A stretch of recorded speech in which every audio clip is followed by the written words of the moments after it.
Hi, this is part one of Fluke Ti25 thermal imager review. This is a quick review. I'm just going to show you how it looks like. So that's how it looks like. Sorry about the mess on my bench. And what we have here, we have infrared camera, we have visible light camera on top, we have focus ring here, and right here we have a charge port and just a normal standard barrel plug, and we have SD card slot. So SD card slot is for image storage and as well as voice annotations. You can take up to 60-second long recordings on this camera, and so you can later so you can leave comments about your snapshots. And this particular imager has IR fusion technology, which allows you to combine visible light images with thermal images, and which allows you to easier identify the parts. If you have a complex shape object, you can identify which parts are running at, or emitting certain levels of infrared radiation. So you can basically identify the temperatures of different parts of an object that you're taking the picture of. So thermal imager resolution is actually a lot lower than the actual visible light resolution. This particular model, we have 160 per 120 element resolution, and it's basically uncooled microbolometer. And can't go into detail because I'm going to spend hours and hours explaining what this is and how it works. So let's go over some basic specs. So the temperature range is minus 20 to 350 Celsius, and or minus 4 to plus 662 Fahrenheit. The temperature measurement accuracy is plus minus 2 degrees, and on-screen emissivity correction, meaning you can compensate through the settings. You can set the proper emissivity for an object, so you see the actual temperatures and not the wrong interpretation, because what you see is how the camera interprets the radiation that's coming from an object, but different surfaces emit radiation differently, so infrared radiation differently, so they can have the same temperature but emit different levels of radiation. So you will see different levels of infrared coming from the same object, just because it has multiple different surfaces, and you will interpret the temperatures wrong. I'll show you an example in a second. So let's go back to our specs. So this camera is it has 9 Hz refresh rate, or you see basically 9 snapshots per second. So thermal sensitivity is 0.009 centigrade, so the or 90 millikelvin. So what this means is the elements on the microbolometer can distinguish between 2 points with a difference of 0.09 degree. And the visible light camera resolution is 640 per 480. Battery life is about 2 hours. The pictures that the camera takes are saved. You can save them as a JPEG, bitmap, or IS2. And IS2 is what's called a fully radiometric format. What that means is each pixel of IS2 image contains the temperature information. So you will have basically 160 per 120 temperature points in your IS2 picture. So the imager comes with a card reader and Smart View software, which allows you to load up your IS2 images and do your later further analysis. So you can do picture-in-picture, you can do blending of visual and infrared images, and so on. Battery life, as I said, about 2 hours. That's with 50% accuracy. Comes with a switching power supply, so you can use between 110 volts to 120 volts AC, and it comes with many different adapters for the plug, so you can use it worldwide.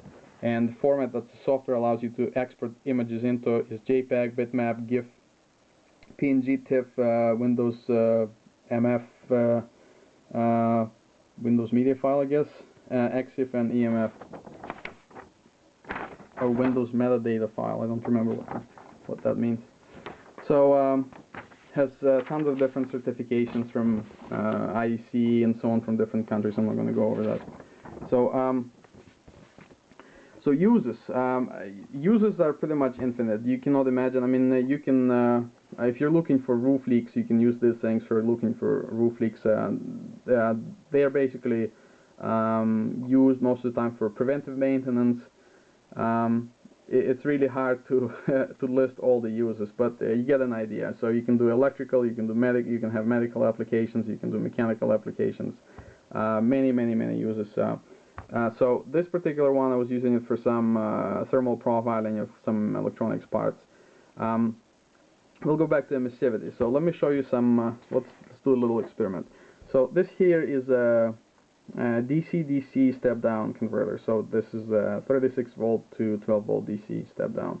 So what we have here, we have some coils here, plastic housing, and aluminum heatsink. So what we're going to do is we're going to use a heat gun to heat this up and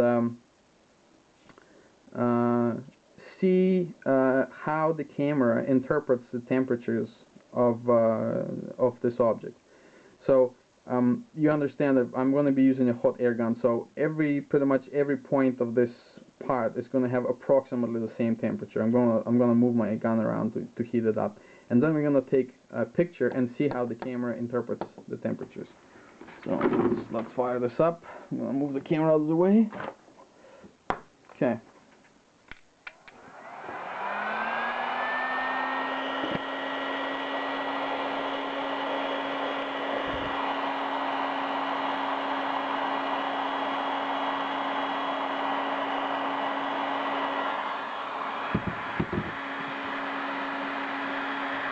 It's pretty warm.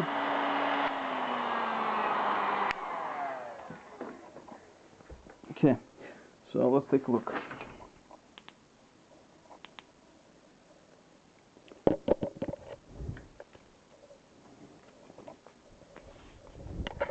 So there is some emissivity presets.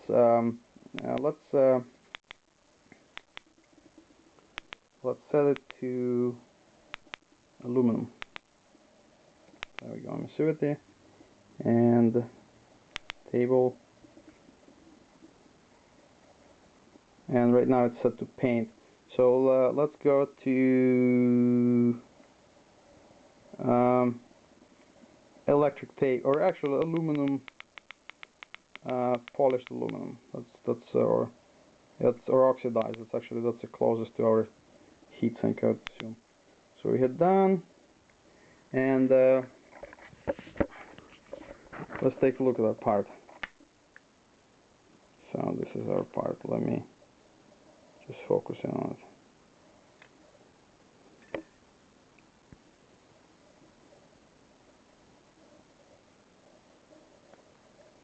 So the actual temperature of this part, let's say, is about 60 centigrade. So as you can see, the black part, the black plastic, shows up really hot, and the heatsink here, especially the top part, is showing pretty cold. It's almost what 40 degrees, which is not. So what the problem is, first of all, the angle that the thermal imager is at is looking at the heatsink, because it has a kind of flat part here. We're not seeing the actual radiation. Ideally, if you have a flat surface, it should be perpendicular to the line of view of the thermal camera to get the best emissivity. Now, because we have it this way, the radiation kind of emits, in a cone pattern, so to speak, from here. So we don't really see the actual. We don't capture the full range of or full quantity of infrared radiation on our sensor. And the black plastic was showing hotter than the rest of the heatsink, And the reason why, again, is the surface emissivity. So the black object will have higher emissivity.